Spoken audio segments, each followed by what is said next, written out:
Hi everyone, welcome to YouTube channel black diamond. तो आज फिर आपको एक एकेडमिक वीडियो में स्वागत है। तो बेसिकली माइंड मैनेजमेंट का एग्जामिनेशन होता है, चाहे आप सेकंड क्लास का पेपर दो, सेकंड क्लास मैनेजर का पेपर दीजिए, चाहे आप फर्स्ट क्लास मैनेजर का पेपर दे रहे हो, डीजीएमएस एग्जाम जो कंडक्ट करता है उसमें।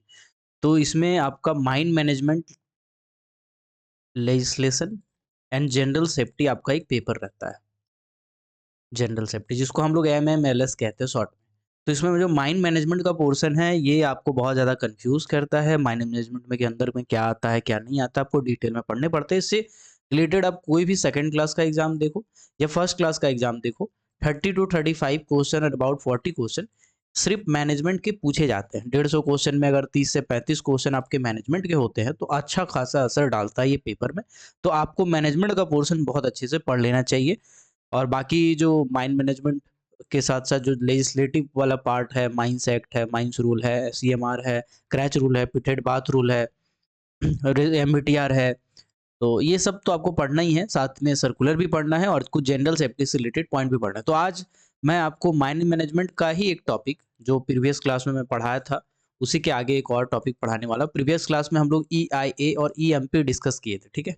एनवायरमेंटल इम्पैक्ट असेसमेंट और एनवायरमेंटल मैनेजमेंट प्लान पिछले प्रीवियस क्लास में, यानी कि अगर आप ब्लैक डायमंड चैनल पर जाके देखोगे तो आपको मिल जाएगा वो वीडियो। और अगर आप नए हैं हमारे चैनल पे तो चैनल को जरूर सब्सक्राइब कीजिएगा। अगर आप फर्स्ट क्लास की तैयारी कर रहे हो, सेकंड क्लास की तैयारी कर रहे हो, चाहे आप कोल में हो चाहे मेटल में हो, चैनल को सब्सक्राइब करके बेल आइकन को प्रेस कर दीजिएगा ताकि जब भी मैं वीडियो डालूं नोटिफिकेशन सबसे पहले आप तक पहुंचे। ठीक है, तो चलिए अब हम लोग डायरेक्टली टॉपिक पे आते हैं। आज का जो टॉपिक है वो है AMD। ये बहुत इंपॉर्टेंट टॉपिक है, छोटा सा वीडियो है आज, ज़्यादा बड़ा वीडियो नहीं रहेगा आज। इसको हम लोग कहते हैं acid mind drainage. Acid mind drainage. अब ये जो एसिड माइंड ड्रेनेज है, इसके साथ हम लोग कुछ-कुछ और भी चीज़ों को पढ़ लेंगे, जैसे ईटीपी क्या होता है, ईटीपी, फिर एसटीपी क्या होता है ना?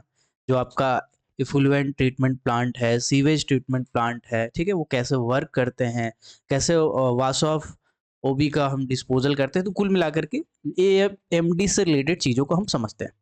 देखिए ऐसा है कि जब आप कोई भी माइंस में देखेंगे, खासकर अगर वो ओपन कास्ट माइंस हो, ओसीपी हो, तो वहाँ पे आप देखेंगे कि बहुत सारी गाड़ियाँ होंगी, एचईएमएम होंगे, ठीक है? बहुत सारे एचईएमएम होंगे। अगर कोल का माइंस है तो कोल है, तो कोल के साथ जनरली पाइराइट नाम का एक पदार्थ है जो पाया जाता है, एक सब्सटेंस है पाइराइट जो पाया जाता है। तो जब भी पाइराइट का लीचिंग होता है, लीचिंग का क्या मतलब होता है? लीचिंग का मतलब है कि जो पाइराइट है, जब खुली हवा में आता है, उसको ऑक्सीजन मिलता है, प्लस उसको जब किसी भी तरीके से वाटर मिलता है, ह्यूमिडिटी मिलता है, प्लस उसको जब स्पॉन्टेनियस हीटिंग मिलता है, तो धीरे-धीरे उसका लीचिंग यानी कि गलना, सड़ना शुरू हो जाता है। अब जब ये गलता सड़ता है तो एक तरह से ये केमिकल का रूप ले लेता है। इसके बाद जब बारिश होती है या किसी भी तरीके से ये पायरेट अगर पानी में घुलता है तो वो एक तरह से जहर बन जाता है, पॉइजनस हो जाता है। तो पाइराइट वाला पानी, अगर आप कोई भी कोल के माइंस में हो और कोल के माइंस में अगर पाइराइट पाया जा रहा हो, खासकर ओपन कास्ट में जनरली पाइराइट देखने को मिलता है क्योंकि ये शैलो डेप्थ में जनरली देखने को मिलता है। तो अगर पाइराइट वहाँ पे पाया जा रहा है, तो वो पाइराइट में पानी घुलने के बाद पानी थोड़ा-सा ज़हरीला हो जाता है। ऐसा ज़हरीला नहीं कि पियोगे तो मर जाओगे तुरंत लुढ़क के, नहीं, ऐसा नहीं। पियोगे तो आपके पेट में गड़बड़ी होगा, डायरिया वगैरह का समस्या हो सकता है। तो इसीलिए इस चीज़ों पे आपको ध्यान रखना है, ठीक है? और प्लस क्या है, अगर अंडरग्राउंड माइंस है तब भी पानी को आपको नहीं पीना चाहिए कोल में ठहरा हुआ, क्योंकि उसमें क्या होता है, उसमें कार्बन डाइऑक्साइड प्लस जो H2S है, पोचा गैस है, वो मिल जाता है, जिसके कारण वो पानी भी आपके लिए बहुत हानिकारक हो जाता है। तो ऐसा देखा गया है कि जो पाइराइट होता है या फिर अगर ओपन कास्ट माइंस में आप काम कर रहे हैं तो जनरली आपको पाइराइट से एक समस्या होती है, ठीक है? इसके बाद बहुत सारे सल्फाइड के मिनरल पाए जाते हैं, बहुत सारे सल्फाइड के मिनरल पाए जाते हैं अलग-अलग टाइप के ओर में। तो अगर आप मेटल माइनिंग में भी काम कर रहे हो तब भी आपको समस्या है, क्योंकि बहुत सारे सल्फाइड के मिनरल पाए जाते हैं। बहुत सारे ऐसे चट्टान होते हैं जो कार्बोनेशियस टाइप के होते हैं। कार्बोनेशियस सेल वाला जो चट्टान है या कार्बोनेशियस टाइप के जो चट्टान होते हैं, इनमें जब पानी पड़ता है तो पानी के साथ रिएक्शन करके ये एसिडिक वाटर बनाते हैं। क्या बनाते हैं? एसिडिक वाटर बनाते हैं, ठीक है? और आप बचपन में पढ़े होंगे या नहीं पढ़े हैं तो कोई बात नहीं, फिर से एक बार देख लेते हैं। जो हमारा पीएच स्केल होता है, ठीक है? हमारा जो पीएच स्केल होता है कुछ ऐसा होता है, 7 हमारा न्यूट्रल होता है जो वाटर का होता है, और इससे कम अगर आप जाते हो तो एसिड बन जाता है, और इससे ज़्यादा अगर जाते हो तो बेस बन जाता है। ठीक है, जनरली ये 14 तक हम लोग कंसीडर करते हैं। तो अब ऐसा है कि जो आपका पानी है, पानी में मिला पायराइट, या पानी में मिला सल्फाइड, या पानी में आपका क्या मिला, पानी में मिला CO2 गैस, या फिर पानी में मिला आपका H2S गैस। तो ये सब जब आपका मिलता है, या H2S गैस मिला, SO2 गैस मिला, SO2 को H2S को बोलते हैं पोचा गैस, SO2 गंधक होता है, सॉरी मैंने थोड़ा सा मिस्टेक कर दिया। तो अब ये जब पानी में मिलता है तो ये मिलने के बाद क्या बनाता है, एसिडिक वाटर बनाता है। क्या बनाता है, एसिडिक वाटर बनाता है। तो ध्यान दीजिएगा, एसिडिक वाटर हमेशा हार्ड होता है। एसिडिक वाटर जो होगा ऑलवेज हार्ड होता है। ठीक है, एसिडिक वाटर कभी भी सॉफ्ट नहीं हो सकता। अगर बेस वाटर है, ठीक है, अगर बेस वाटर है तो हो सकता है कि वो सॉफ्ट हो जाए। ठीक है, लेकिन एसिडिक वाटर हमेशा हार्ड ही रहता है। इस चीज को आपको दिमाग में रट लेना है। अब दिक्कत क्या है इस एसिडिक वाटर से, दिक्कत ये है, समझिएगा सिंपल सी बातों को। मान के चले कि एक ओपन कास्ट माइंस था। ठीक है, इस ओपन कास्ट माइंस में पानी भर गया किसी कारण से, या जो आपका सम्प था वहां पे पानी भर गया है। अब जो सम्प है उसमें पानी आखिर आया कैसे, तो ऐसा होगा कहीं पे HEMM चल रहा होगा। ठीक है ना, तो HEMM जहाँ पे चल रहा है, अब ये जो पानी है, सॉरी पहले मैंने पानी के बारे में बताया तो मैं आपको बता देता हूँ पानी कहाँ से आया होगा। या तो ऐसा है कि बारिश हुआ होगा, उस बारिश के पानी को आप इकट्ठा करके रखे होंगे अपने इस्तेमाल के लिए। या तो ऐसा होगा कि जब आप ग्राउंड में धीरे धीरे डेप्थ की तरफ जाते हैं तो वाटर का सीपेज होता है। ठीक है, वाटर का सीपेज होता है। तो ये वाटर सीपेज को हम लोग कहीं पे इकट्ठा करके रखते हैं, जमा करके रखते हैं पंप वगैरह की हेल्प से। तो इससे भी हमारा सम बन जाता है। तो ये वाला पानी भी हो सकता है सीपेज वाला हो। ठीक है, या फिर ऐसा हो सकता है कि हम कहीं से पानी का एक्सपोर्ट कर रहे हो, मतलब बगल के माइंस में या बगल में कुछ ऐसा सम्प वगैरह चला रहे हो, कहीं पे ऐसा पानी बहुत ज्यादा निकल रहा हो तो उसको इस जगह पे लाके हम जमा कर रहे हो। ठीक है, माइंस के किसी भी पार्ट से लाके, अंडरग्राउंड माइंस है उसको कहीं हम सरफेस में स्टॉक कर रहे हो, तो जनरली हम लोग सम्प बना के पानी को जमा कर रहे हो। अब जो वो पानी आता है, तो चूंकि माइंस के अंदर से आ रहा है या माइंस के एरिया के अंदर ही है, तो उसमें HEMM के बहुत सारे डस्ट मिलते हैं। HEMM से बहुत सारे ग्रीस निकलते हैं, बहुत सारे हेवी अर्थ मूविंग मशीनरी है, सोवेल है, ग्रेडर है, उसमें ग्रीस होते हैं, बहुत सारे ऑयल पाए जाते हैं, बहुत सारे लुब्रिकेंट होते हैं जिसका आप इस्तेमाल करते हैं। ये सब पानी में घुल जाता है, और घुलने के बाद ये बेसिकली क्या करता है, पानी में घुलने के बाद पानी को आप पॉइजनस कह सकते हैं, पॉइजनस बनाते हैं, पानी को जहरीला बनाते हैं। ठीक है, तो अब पानी जहरीला किस किस तरीके से बन सकता है, मैं आपको फिर से एक बार याद दिला देता हूँ। एसिड माइन ड्रेनेज के बारे में आप पढ़ रहे हैं, जिसमें हमने कहा कि एसिडिक वाटर हार्ड होता है। दिमाग में आपको दो चार बात को तो रखना ही है। एसिडिक वाटर हार्ड होता है, और एसिडिक वाटर का अगर हम पीएच की बात करें तो वो 7 से कम होगा। ठीक है ना, 7 से कम होगा एसिडिक वाटर। ओके, अब एसिडिक वाटर जो बना वो कैसे कैसे बन सकता था, तो हमने पहला आपको बताया कि आप माइनिंग जब कर रहे हो कोल का या कोई भी मिनरल का, अगर उसमें पायराइट निकल रहा है तो इससे बन सकता है। सल्फाइड का कोई मिनरल निकल रहा है तो इससे बन सकता है। ठीक है, और भी कुछ केमिकल्स होते हैं जब माइनिंग करते करते आपको मिल जाते हैं, उससे निकल सकता है। कुछ गैस होते हैं H2S CO2 टाइप की, उससे मिलके बन सकते हैं। इसके बाद जो दूसरा वाला तरीका होता है, वो होता है अगर माइंस में आप कोई भी HMM इस्तेमाल कर रहे हैं तो उसके ग्रीस से, उसके ऑयल से, उसके लुब्रिकेंट से, ये सब चीजों से जो पानी है वो बहुत ज्यादा गंदा होता है और एसिड बन जाता है। ठीक है, अब जहाँ पे एसिड बना है, अब इसको सम्प में भी अगर हम जमा किए हैं और उस पानी को हम सम्प से क्या कर रहे हैं, ठीक है, मान के चलिए कि हमारा एक ओपन कास्ट माइंस था, ओपन कास्ट माइंस का पानी हम सम्प में जमा किए, और सम्प का पानी को बाहर में, यानी कि outside the mine boundary, outside the mine boundary अगर हम इसको डिस्चार्ज करते रहे, ठीक है, हम इसको क्या कर रहे हैं, डिस्चार्ज करते रहे। तो अब दिक्कत क्या है, अब जब हम पानी को डिस्चार्ज किए हैं तो मान के चलिए कि बगल में एक गांव था आपका, यहाँ पे माइंस है, माइंस के बगल में एक विलेज है, और विलेज में बहुत सारे लोग रहते हैं जो जाके उस तालाब में नहा रहे हो जहाँ पे आप माइंस का पानी को छोड़ रहे हो। तो अब क्या होगा, अब उस आदमी को बहुत समस्या होने लगा, उस जो गांव का लोग हैं, गांव के नॉर्मल लोग हैं जो वहाँ पे जाके नहा रहे हैं उनको बहुत सारी समस्या होंगी, स्किन से रिलेटेड समस्या होंगी, हेयर से रिलेटेड समस्या होंगी और अगर आप वो लोग उस पानी को पी रहे हैं, भले फ़िल्टर करके पिए, तब भी उसको पेट से रिलेटेड बहुत सारा समस्या हो गया, डायरिया वगैरह बहुत सारा बीमारी हो सकता है, ठीक है? इसके अलावा अगर मान के चलिए कि आदमी का उसमें इन्वॉल्वमेंट नहीं है, अगर ह्यूमन वहाँ पे इन्वॉल्व नहीं है बगल-बगल में कहीं पर आदमी इन्वॉल्व नहीं है, तब क्या हो सकता है? जानवर तो हो गए भैया वहाँ पे आस-पास में। हो सकता है कि आपके आस-पास में कोई गाँव नहीं है। गाँव नहीं है तो क्या हुआ वहाँ पे जानवर हो सकता है वहाँ पे सियार रहता हो सकता है वहाँ पे कौवा पानी पीने आता हो, ठीक है? हो सकता है वहाँ पे कोई चिड़िया हो जो आता हो पानी पीने के लिए, ठीक है? या हो सकता है कि कुछ और जानवर होंगे, एनिमल्स होंगे, बहुत सारे पेट्स होंगे, बहुत सारे एक्वाटिक एनिमल हो सकते हैं जो पानी के अंदर पाए जाते हैं। तो उस एक्वाटिक एनिमल का तो लाइफ खत्म हो जाएगा ना, एक्वाटिक एनिमल मर जाएगा भाई। अगर मान के चलिए एक्वाटिक एनिमल वो पानी को पी भी लिया, उसके बाद कोई आदमी उस मछली को मार के खाया तो उस आदमी को भी दिक्कत हो जाएगा। तो इसका एनिमल पे भी तो प्रभाव है ही।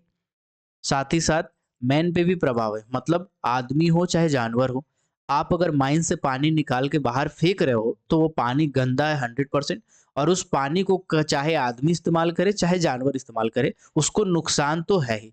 तो इस चीज को ठीक करने के लिए आप क्या करते हो आपको ईएफटी लगाना पड़ता है या फिर सॉरी ईटीएफ होता है बोलते हैं ईटीपी लगाना पड़ता है या फिर एसटीपी लगाना पड़ता है। अब ईटीपी क्या होता है और एसटीपी क्या होता है इसको थोड़ा सा हम लोग अच्छे से समझते हैं।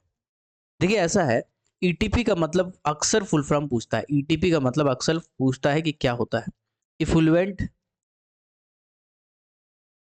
ट्रीटमेंट प्लांट ट्रीटमेंट प्लांट इसको बोलते हैं ईटीपीज।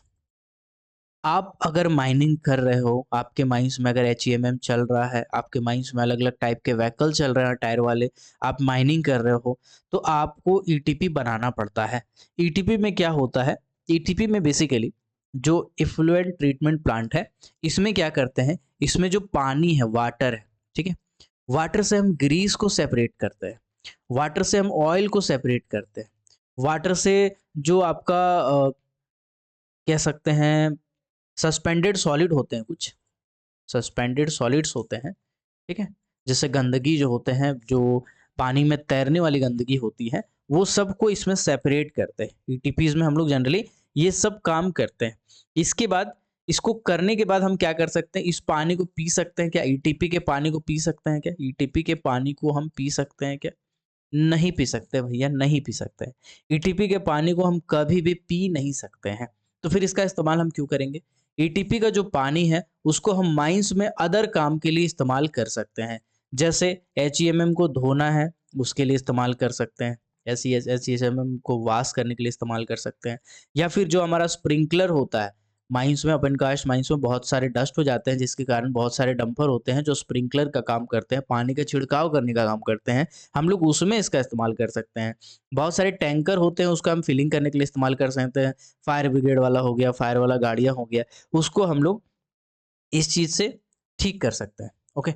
तो हम लोग जो ईटीपी है इसका इस्तेमाल कहाँ पे कर सकते हैं? इसका इस्तेमाल माइंस में ही करते हैं।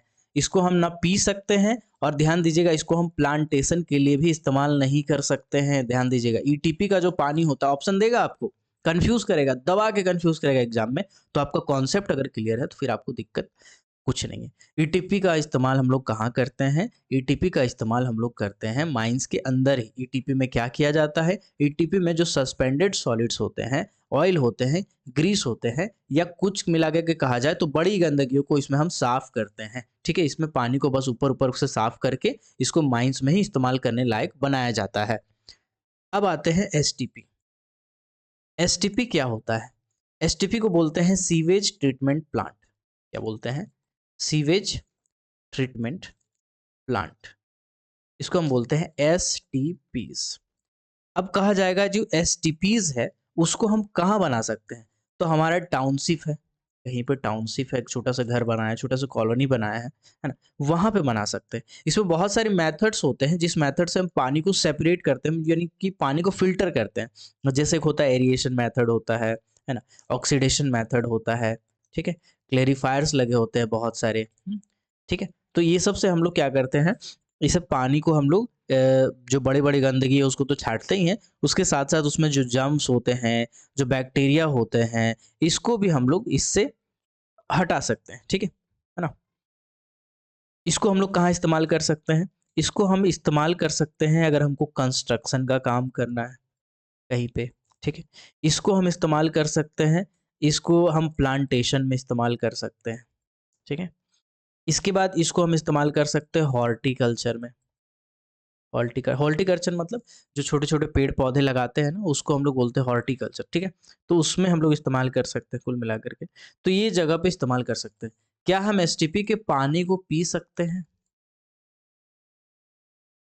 क्वेश्चन है, क्या हम एसटीपी के पानी को पी सकते हैं? जी नहीं, डायरेक्टली नहीं पी सकते। इसके बाद भी हम पानी को डायरेक्टली नहीं पी सकते। इसके बाद भी इसको एक सेकंड फेज़ से गुज़रना पड़ता है। अगर उस पानी को सेकंड फेज़ से गुज़ार रहे हों, जिसमें जर्म्स को जनरली फ़िल्टर किया जाता है, उसके बाद ही हमारा जो पानी है, वो पीने लायक होता है और उसमें बहुत ज़्यादा खर्चा हो जाता है।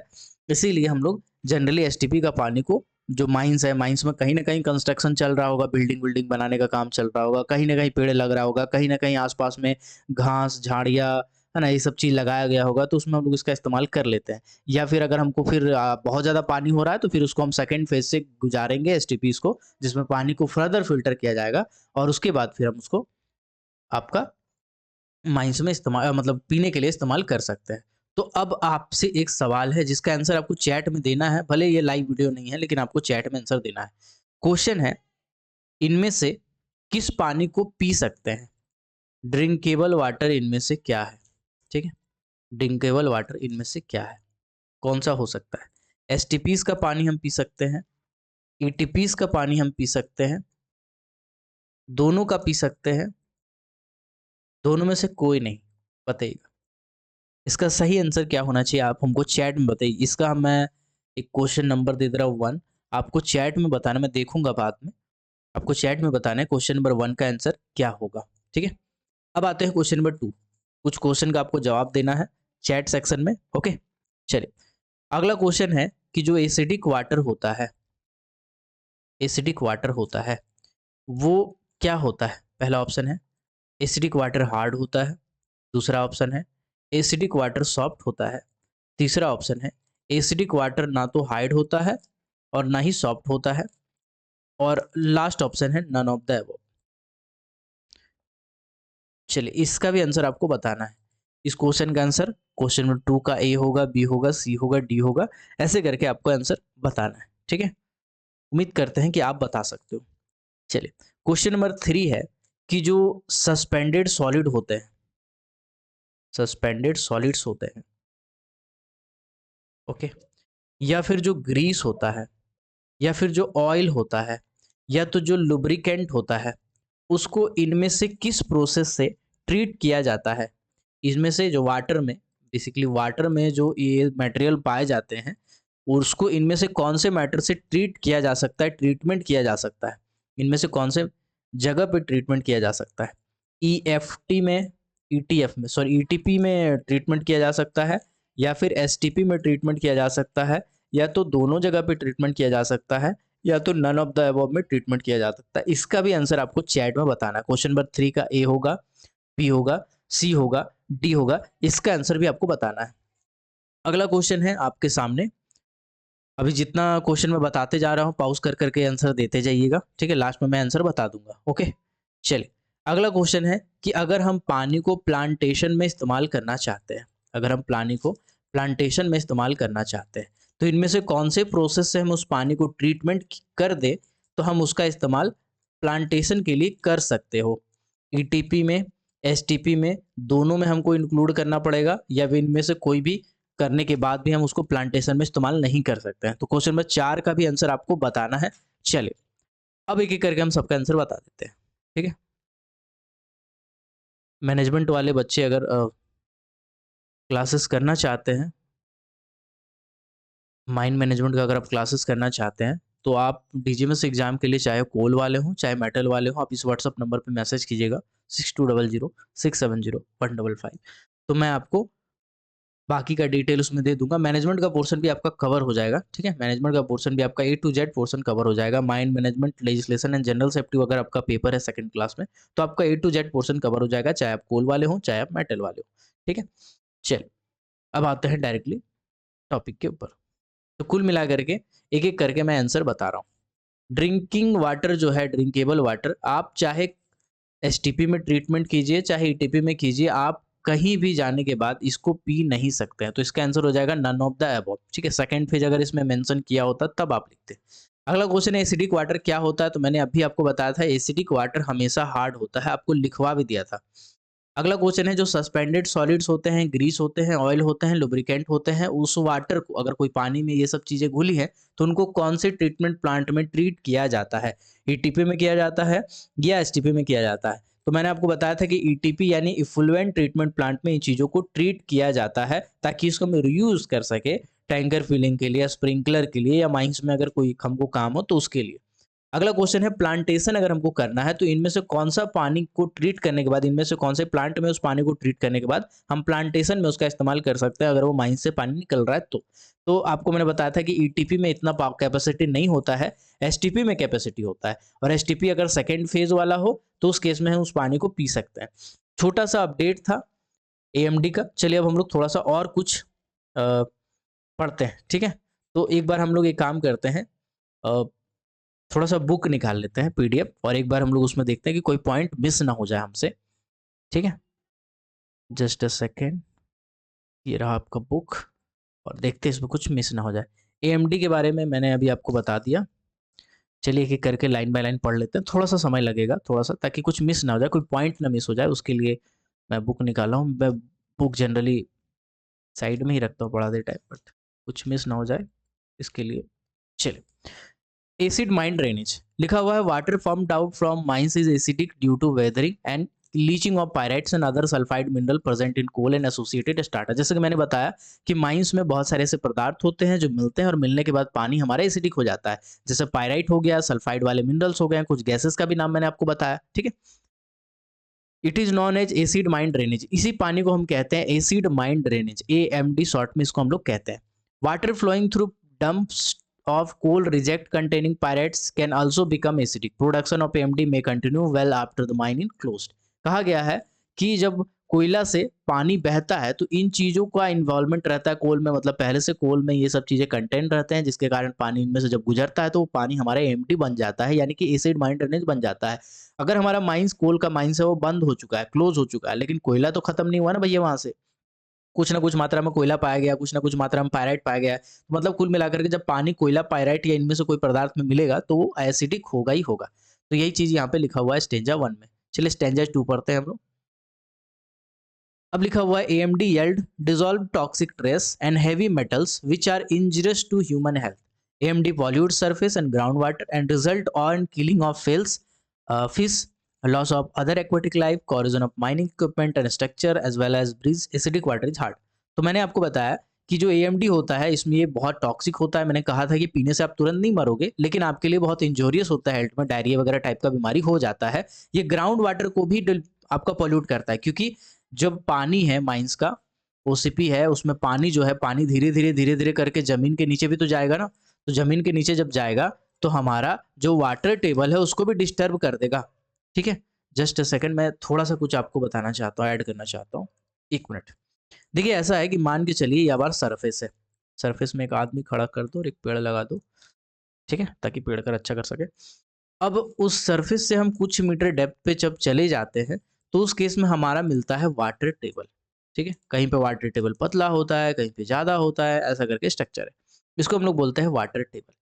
तो जब कभी हम माइनिंग करते हैं तो हमारा जो वाटर टेबल होता है ना वो 1 से 5 किलोमीटर तक का एरिया को डिस्टर्ब कर देता है गुरु, डिस्टर्ब कर देता है, बड़ा दिक्कत होता है। जहाँ पे आपका माइंस चल रहा होता है ना, उसके आसपास में अगर खासकर ओपन कास्ट माइंस चल रहा है, उसके आसपास का जो पानी होता है वो सूखने लगता है, उसके आसपास में जो गांव होते हैं उसके पानी का लेवल जो है वो घट जाता है, ठीक है। तो ये एक बहुत बड़ा समस्या होता है। तो वाटर टेबल को भी कंट्रोल करने का उपाय किया जाता है कि वाटर टेबल को हम कंट्रोल कर सके, लिमिटेड मात्रा में खर्चा करें, वाटर टेबल सूखे नहीं, इसका हम कुछ उपाय करें। अब सोचिए ऐसा है कि हमारा जो माइंस है वो कुछ डेप्थ तक चल चुका था। अब यहाँ पे हमने बनाया था सम्प, ठीक है? तो इस सम का पानी थोड़ा-थोड़ा, थोड़ा-थोड़ा करके इस वाटर टेबल में मिक्स हो रहा है, ठीक है? अब मिक्स हो रहा है तो वाटर टेबल का पानी क्या हो रहा है? पॉल्यूट हो रहा है। अब ये वाटर टेबल में सल्फाइड मिले हुए हैं। अब बगल के गाँव वाला यहाँ पे बोरहोल कर रहा है, बगल के गाँव वाला यहाँ पे बोरहोल किया पानी निकालने के लिए चापाकल से, ठीक है? चापाकल नहीं समझते तो गूगल मारिएगा चापाकल क्या होता है समझिएगा। तो बोरहोल करने के बाद जब चापाकल से पानी निकाल के पी रहा है तो आदमी बीमार पड़ जा रहा है भैया। वो तो बोल रहा है कि हम ज़मीन के नीचे से पानी निकाले हैं, लेकिन पी के बीमार पड़ जा रहा है। क्यों बीमार पड़ रहा है? क्योंकि जो माइंस है बगल में उसमें जो हमारा एएमडी है, एसिड माइन ड्रेनेज है, इस एसिड माइन ड्रेनेज में सल्फाइड के कंटेंट पाए गए हैं, साथ ही साथ पायराइट के कंटेंट पाए गए हैं और ये जो पायराइट है जाके वाटर टेबल में मिल गया है। अब इसके आसपास में जो भी इस पानी को पिएगा उसको कोई ना कोई समस्या होगा। तो ये सब भी कंट्रोल करना पड़ता है, ठीक है? चलिए मज़ेदार चीज़ है, माइंड मैनेजमेंट बहुत मज़ेदार चीज़ है, बस उसको प्यार से पढ़ना आपको, अगर प्यार से पढ़ोगे तो आपको बहुत मज़ा आएगा। यकीन मानिए बहुत मज़ा आएगा, ठीक है? माथा पटक रहे होंगे अभी तक आप, अगर आप पहले एग्ज़ाम दे चुके हैं और मैनेजमेंट का पोर्शन आपको नहीं पता होगा, लेकिन कोई नहीं, ठीक है? तो अब ये तो हमारा हेल्थ में दिक्कत करेगा ही, साथ ही एक्वेटिक लाइफ जो है उसमें भी दिक्कत करेगा। एसिडिक वाटर हार्ड होता है जैसे मैंने बताया। अब एसिडिक वाटर से कोरोजन जल्दी होता है, जो लोहा लक्कड़ में वो एसिडिक वाटर लगेगा उस जो वो जल्दी जंग खाएगा और जल्दी सड़ेगा, ठीक है? Fortunately in India AMD is limited to only some mines in north eastern coalfield. North eastern coalfield पाया गया है हमारा, जिसको हम लोग एनईसी कहते हैं। ये आपका आसाम में पाया गया है। आसाम में एक कंपनी है एनईसी जिसको कोल इंडिया लिमिटेड गोद ली हुई है। बस यहाँ तक ही एक ऐसा प्रॉब्लम है कि एएमडी बहुत ज़्यादा जनरेट होता है, लेकिन बाकी जगह पे एएमडी को हम कंट्रोल कर पाए हैं। बहुत सारे ऐसे पॉलिसीज़ हैं जो हम एनईसी में इग्नोर करते हैं। क्यों इग्नोर करते हैं? क्योंकि वहाँ पे कोल का अगर नहीं हम माइनिंग करते हैं तो आसाम वाला जो एरिया है वो डेवलप नहीं हो पाएगा। अब प्लस क्या है, आसाम में हमको जो कोयला भेजना पड़ेगा, मान के चलिए झारखंड से हम आसाम में कोयला भेज रहे हैं तो हमारा इतना खर्चा हो जाएगा कि कोई मतलब नहीं है। इसीलिए हमको बहुत सारी चीज़ों को नेग्लेक्ट करना पड़ता है। तो इस केस में एनईसी में जो हमारा एएमडी का कंट्रोल है वो हमारे हाथ में नहीं है, ठीक है? गवर्नमेंट उसमें रिलैक्सेशन दी हुई है। इसके बाद बोला गया है कुछ वर्धा वैली और कुछ माइंस है सेंट्रल इंडिया में, यहीं पे हल्का-फुल्का दिक्कत है, बाकी जगह पे हमारा फॉर्च्यूनेटली भारत में एएमडी का दिक्कत नहीं है, ठीक है? अगला बोला गया है mitigative measures include bacterial inhibition, active treatment with limestone, hydrated lime, soda ash. मतलब कुल मिलाकर के बोला गया है कि ऐसा नहीं है कि एएमडी वाला जो पानी है उसको हम कोई कर ही नहीं सकते हैं, उसको हम ट्रीट कर सकते हैं। ट्रीट करने के लिए हम क्या कर सकते हैं? ट्रीट करने के लिए हम लोग उसका एक्टिव ट्रीटमेंट करते हैं लाइमस्टोन से। जिससे सीमेंट बनाया जाता है ना, उस सीमेंट से ट्रीटमेंट किया जाता है, हाइड्रेटेड लाइम से किया जाता है, सोडा ऐश से किया जाता है। ये सोडा ऐश क्या आइटम है गुरु? देखो ऐसा है, फिटकरी समझते हो एलम? एलम एलम के साथ-साथ एक होता है ब्लीचिंग पाउडर, तो वो ब्लीचिंग पाउडर बनता है सोडा ऐश से। तो कुल मिलाकर के समझिएगा कि कुछ केमिकल्स होते हैं जिससे हम ट्रीट कर सकते हैं। अब इसका नाम तोता जैसा रट लीजिए, लाइमस्टोन है जिससे हम एएमडी को ट्रीट कर सकते हैं, हाइड्रेटेड लाइम है जिससे हम एएमडी को ट्रीट कर सकते हैं, सोडा ऐश है जिससे हम एएमडी को ट्रीट कर सकते हैं। क्योंकि मैनेजमेंट का एग्जाम दे रहे हो तो भैया कहाँ से पूछेगा, कुछ कहा नहीं जा सकता, इसलिए एक-एक लाइन को राट याद कर लो तो ज़्यादा अच्छा है। And passive treatment by various technology. Passive treatment बहुत सारी टेक्नोलॉजी जिसमें मैंने आपको बताया ना, एरिएशन मेथड हो गया, है ना? केमिकल डोजिंग हो गया, स्लजिंग ड्राइंग हो गया, तो ये सब बहुत सारे मेथड है जिससे हम पानी को फ़िल्टर कर सकते हैं, पानी को इस्तेमाल कर सकते हैं। AMD cripples the economy of mines due to complaints of stringent environmental standard.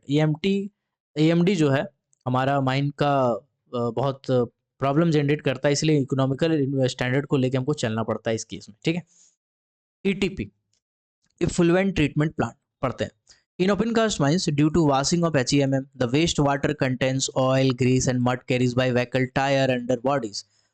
Wastewater is therefore treated in effluent treatment plant. These plant contains trap for recovery of oil and grease, clarifiers and removal of suspended solids. जैसे कि मैंने बताया कि EFT में क्या क्या पाए जाते हैं, आपका ग्रीस होता है, ऑयल होता है, लुब्रिकेंट होता है, HEMM के डस्ट होते हैं, HEMM के जो गंदगी है वो होता है, जनरली ये सब चीज़ें पाई जाती है, ठीक है? Suspended solid flushes for chemical dosing, sludge drying bed and pumping arrangement. Treated water is reused for tanker filling, a sprinkler, etc. Dry sludge buried in lined pits, है ना? बोला गया है कि जो ड्राई स्लज होता है, ये भी बहुत अच्छी बात है। ड्राई स्लज का मतलब क्या है? मान के चलिए एचईएम से आपने जो कचरा निकाला, बहुत सारे ऑयल थे, ग्रीस थे, ठीक है? इसके साथ-साथ बहुत सारे केमिकल जो निकले थे, अगर ये सूख जाता है, सूख के अगर ये पत्थर जैसा हो गया, सूख के अगर ये पत्थर जैसा हो गया तो हम क्या करेंगे, इसको दफना देंगे गुरु, इसको गड्ढा खोदेंगे और दफना देंगे। तो इसको हम लोग क्या बोलते हैं, ड्राइड स्लज बोलते हैं। तो अगर आपसे पूछेगा ड्राइड स्लज को आप कैसे कर सकते हो, क्या कर सकते हो, तो लाइंड पिट में आप उसको बरीड कर सकते हो, ठीक है। छोटा छोटा लाइन में कुआं खोद खोद के कुआं गड्ढा खोद खोद के उसको आप दफना सकते हो, ठीक है। चलिए अब आते हैं आगे। अगला बोला गया है सीवेज ट्रीटमेंट प्लांट, जिसके बारे में हमने आपको पढ़ा दिया, बट एक बार रीडिंग डाल लेते हैं। Domestic STPs are constructed in township with activated sludge process, जो कि मैंने आपको बताया। The plant contain aeration unit, मैंने बताया कि एरिएशन यूनिट होता है उसमें, जिसमें ऑक्सीडेशन होता है, क्लेरिफायर्स लगे होते हैं। For removal of suspended solid sludge, drying beds, grit removal facilities, weir lines, manholes, pump houses etcetera. मतलब एक तरह से अरेंजमेंट बता रहा है कि एसटीपी में क्या क्या अरेंजमेंट लगाए जाते हैं।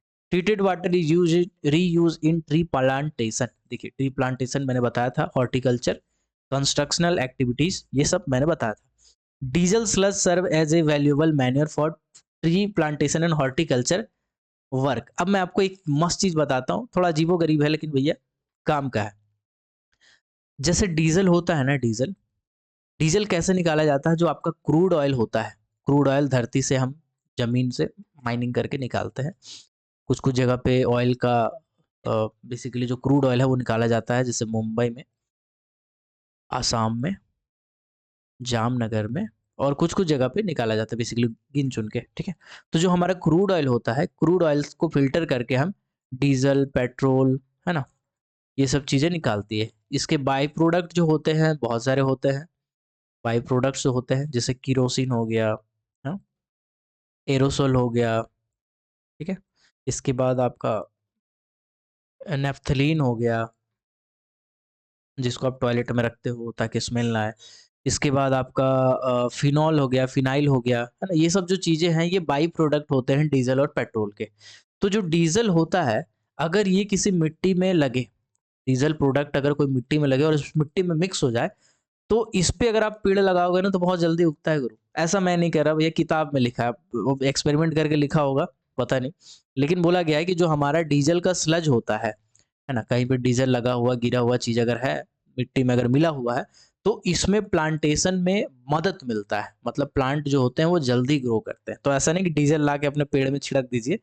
अब कुछ स्पेशल टाइप के पेड़ होते होंगे शायद, जो डीजल कुछ करना पड़ता होगा, डीजल का कुछ प्रोसेस होगा स्लज बनाने के लिए। यहाँ पर डीजल नहीं, डीजल स्लज लिखा है, ठीक है, तो इस चीज का ध्यान रखेंगे।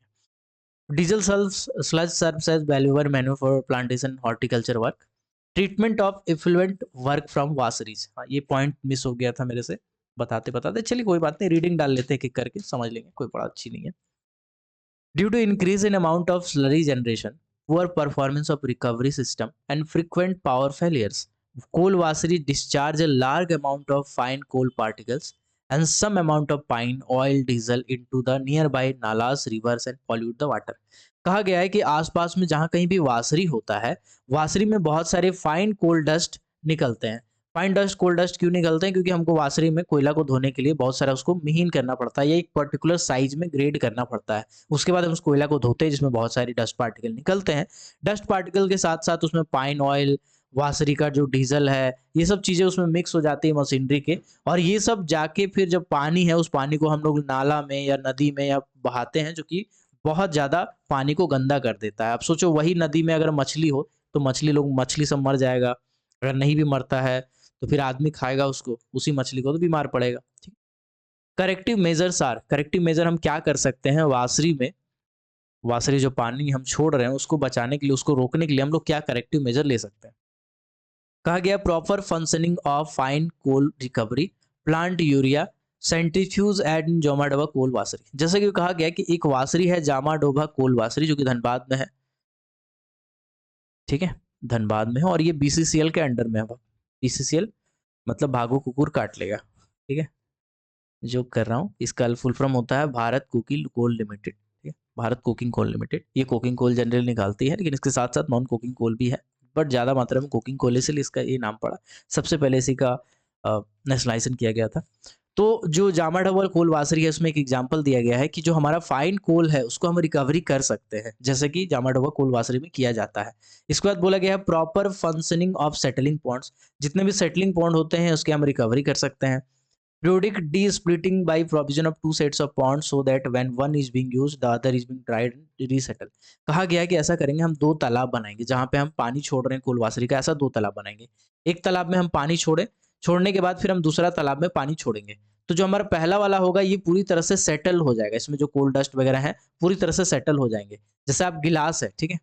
गिलास में अगर गंदगी है, तो धीरे-धीरे नीचे बैठ जाता है, फिर हम ऊपर का पानी आराम से पी सकते हैं धीरे-धीरे करके। वैसे ही है कि जब डस्ट सेटल हो जाएँगे तो ऊपर का पानी को हम अच्छे से लेके यूटिलाइज़ कर सकते हैं, ठीक है? तो यही बोला गया है कि 2 सेट हम पॉन्ड बना के ऐसा काम करेंगे। Proper functioning of water recirculation system, water circulation system का सही से और बनाएँगे। चलिए, इसमें एक लास्ट पॉइंट दिया हुआ है, wash off from OB soil dump, ठीक है? चलिए पढ़ते हैं क्या लिखा है, मैं भी नहीं पढ़ा हूँ कभी पहले, देखता हूँ। This contain a large amount of suspended solids, it should siltation of agricultural field and choking of nearby stream and river. Pollution is more during rainy season due to high erosion in heavy rain. हाँ, बहुत अच्छी चीज बताया गया है। देखिए ऐसा है, एक सेकेंड, थोड़ा सा समय दीजिए मुझे, थोड़ा सा समय आपका लूंगा, ज़्यादा टाइम बर्बाद नहीं करूंगा। देखो, एक होता है स्पॉइल डंप, एक होता है टेलीस्कोपिक ड्रम। स्पॉइल डंप और टेलीस्कोपिक डंप। स्पॉइल डंप है तो टेलीस्कोपिक डंप भी स्पॉइल डंप ही है, लेकिन स्पॉइल डंप हम लोग एक नाम दे दिए हैं, और टेलीस्कोपिक डंप क्या होता है मैं समझाता हूँ। जैसे एक जमीन है, इसके ऊपर हम ओवरबर्डन को इकट्ठा किए, इकट्ठा किए, इकट्ठा किए, इकट्ठा किए, इकट्ठा किए, इकट्ठा किए, ऐसा किए, तो ये हमारा हो गया स्पॉइल डंप। इसको क्या बोलेंगे? Spoil dump. लेकिन यही वाला अगर हम फ्लोर बाय फ्लोर इकट्ठा कर रहे हैं, मतलब एक अलग से बेंच बना के बनाए, पूरा जो ओवरबर्डन है उसको रीहैंडल किए यहाँ पे, ठीक है? उसके बाद फिर उसके ऊपर एक बेंच बना के हम रीहैंडल किए ओवरबर्डन को, फिर बेंच बना के रीहैंडल किया। ऑब्वियस सी बात है, इसमें रैंप वगैरह तो रहेंगे ही एक दूसरे से जाने के लिए, एक बेंच से दूसरे बेंच जाने के लिए। इसको हम बोलते हैं टेलीस्कोपिक डंप, टेलीस्कोपिक डंप। अभी जो आपका स्पॉइल डंप हो या टेलीस्कोपिक डंप हो, ये डंप में जब पानी बहता है, अगर हम ड्रेन को सही तरीके से मेंटेन नहीं कर सकते हैं, तो वो हमारा जो सॉइल है, मिट्टी है, उसको काटते-काटते नीचे ले जाएगा। अभी ऐसा मान के चलिए कि ये जो हमारा टेलीस्कोपिक डंप है, इसके दूर में एक गाँव है, ठीक है? और इस गाँव में बहुत सारे घर बने हुए हैं, ठीक? अभी अगर मान के चलिए बरसात आता है और ये मिट्टी बहना शुरू कर दे, तो ये मिट्टी जाके तो इस आदमी का घर में घुस जाएगा भैया। इसका घर हो सकता है कुछ दिन में दब जाए, तो उस केस में हमारा तो दिक्कत हो जाएगा ना। तो हम क्या करेंगे, इस स्पॉइल डंप को रोकने के लिए, क्योंकि स्पॉइल डंप में सिर्फ ऐसा नहीं है कि आपका मिट्टी ही दब रहा है, बह रहा है, उसके साथ-साथ उसमें बहुत सारे एचएमएम के ग्रीस गिरे होंगे, ऑयल गिरे होंगे, बहुत सारे पाइराइट के मिनरल होंगे, बहुत सारा ऐसा कंटेंट होगा जो बहुत पॉल्यूटेड होता है।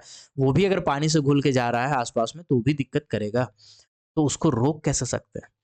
और बोला गया है कि पॉल्यूशन ऐसा रेनी सीजन में ज़्यादा होता है, क्योंकि पानी बह-बह के वही बहा के काट रहा है, तो रेनी सीजन में ज़्यादा होता है, ठीक है? तो अब इसको रोक कैसे सकते हैं? रोकने के लिए हम लोग ट्रेसिंग कर सकते हैं, बॉम्बो बैरिकेडिंग कर सकते हैं, और एक होता है गैबियॉन्स। गैबियॉन्स बड़ा मस्त चीज़ है, गैबियॉन्स, समझिएगा, ठीक है? चलिए मैं बता देता हूँ, सेकंड, समझाते हैं आपको, थोड़ा-सा पेशेंस। गैबियॉन्स ठीक है? ऐसे करते हैं, डंप बना देते हैं एक टेलीस्कोपिक, ठीक है? टेलीस्कोपिक डंप है, ये टेलीस्कोपिक डंप है ना? टेलीस्कोपिक डंप है, ये टेलीस्कोपिक डंप है भैया। अब इस टेलीस्कोपिक डंप में जब पानी आता है, बारिश होती है, ठीक है? तो बारिश होती है तो ये मिट्टी है, ये बह रहा है नीचे की ओर। अब ये जो सॉइल है, ये बह रहा है नीचे की ओर, ठीक है? अब ये जो सॉइल है, इसको कंट्रोल नहीं करेंगे ना, तो दिक्कत हो जाएगा गुरु। तो इसको हम कंट्रोल कैसे कर सकते हैं? तो बैम्बू बैरिकेडिंग, मतलब बांस का चटाई होता है, बांस का चटाई से हम दीवार बना देंगे। तो इससे क्या होगा, हमारा जो सॉइल है वो रुक जाएगा, और पानी जो है, वाटर है, वो फिल्टर होके बाहर आ जाएगा। तो पानी धीरे धीरे हम ड्रेन बना के कंट्रोल कर सकते हैं, लेकिन मिट्टी को हमको रोकने का जरूरत नहीं पड़ेगा। मिट्टी हमारा कोई नुकसान नहीं करेगा, ठीक है? इसके बाद हम क्या कर सकते हैं, इसके बाद हम गैबियंस बना सकते हैं। गैबियन कैसे बनाते हैं हम आपको बताते हैं। देखो, तार वाला होता है, जाली वाला तार, जाली वाला तार होता है लोहा का, ठीक है? इसको हम क्या करते हैं, इसको कहीं पे रखते हैं, कैसे मैं बताऊं आपको, जस्ट अ सेकेंड, गूगल मारते हैं, रुकिए, थोड़ा सा पेशेंस रखिए। फोटो देखोगे ना तो बड़ा अच्छे समझ में आएगा, फोटो देख लीजिएगा तो आपका बहुत ज़्यादा अच्छा हो जाएगा। क्योंकि गैबियंस जैसे बंकर होता है ना, जो मिलिट्री में इस्तेमाल होते हैं, गैबियंस वाल। जी बिल्कुल ऐसा ही वाल होता है, ठीक है? इसमें हम क्या करते हैं, जाली लगा के, ठीक है? पहाड़ के नीचे वाला जो एरिया होता है, देखिए यहाँ पे पहाड़ का नीचे वाला एरिया है, गैबियंस, इसको बोलते हैं गैबियंस। याद रखिएगा, इसमें क्या करते हैं, बहुत सारे लूज़ बोल्डर जो होते हैं, वायर कैचेस के हेल्प से, वायर क्रेटेट्स के हेल्प से हम इसको, ये क्या आ गया भैया? कंस्ट्रक्शन वाला आ गया भैया। तो 1 मिनट, 1 मिनट। मतलब मोटा-मोटी अब समझ गए ना? देखो भैया, तार है ना, तार, जाली वाला ऐसा बिछाते हैं, ठीक है? ऐसा तार गाड़ के उसके ऊपर वो छोटे-छोटे पत्थर भर देते हैं, ताकि मिट्टी जब आए तो ये रोक ले, ये दीवार मिट्टी रोक ले और पानी धीरे-धीरे इसमें से पास होता रहे, ठीक है? ये इस टाइप का दीवार होता है, ठीक है? आप गूगल मारोगे तो आपको मिल जाएगा। बाकी फ़ोटो देख के आपको आइडिया लग गया होगा। तो इसको बोलते हैं गैबियंस। तो गैबियंस हम लोग बनाते हैं, बहुत जगह पे हम लोग चेक डैम बनाते हैं, छोटे-छोटे चेक डैम बनाते हैं, ताकि पानी जो हमारा डैम से आ रहा हो उसको हम लोग कंट्रोल कर सकें, ठीक है? Check dam.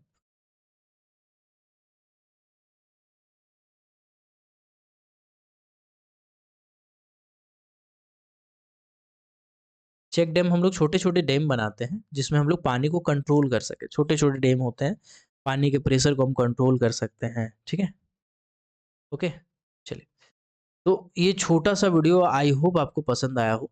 एएमडी का पूरा कॉन्सेप्ट आई होप आपका क्लियर हो गया होगा। ईटीपी क्या होता है, ईएफटी क्या होता है ना? ईटीपी क्या होता है, एसटीपी क्या होता है, वाशरीज से कैसे हम कंट्रोल करते हैं, स्लोप को कैसे कंट्रोल कर सकते हैं, बहुत सारे छोटे-छोटे टर्म पढ़े होंगे आप। तो एक छोटा-सा टॉपिक था एएमडी यानी एफ्लुएंट ट्रीटमेंट प्लांट और एसटीपी यानी सीवेज ट्रीटमेंट प्लांट का। आई होप आपको समझ में आ गया होगा। अगर आप फर्स्ट क्लास मैनेजमेंट का क्लास करना चाहते हैं, फर्स्ट क्लास या सेकंड क्लास का एमएमएलएस का अगर आप पेपर दे रहे हो, आपका अगर mind management legislation and general safety paper है, तो आप बैच को ज्वाइन कर सकते हैं, चाहे आप मेटल वाले हों, चाहे कोल वाले हों। आपको व्हाट्सएप नंबर पे मैसेज करना है 6200 670 155। तो मिलते हैं अगले किसी और वीडियो में, तब तक के लिए keep watching, keep supporting. Till then, जय हिंद।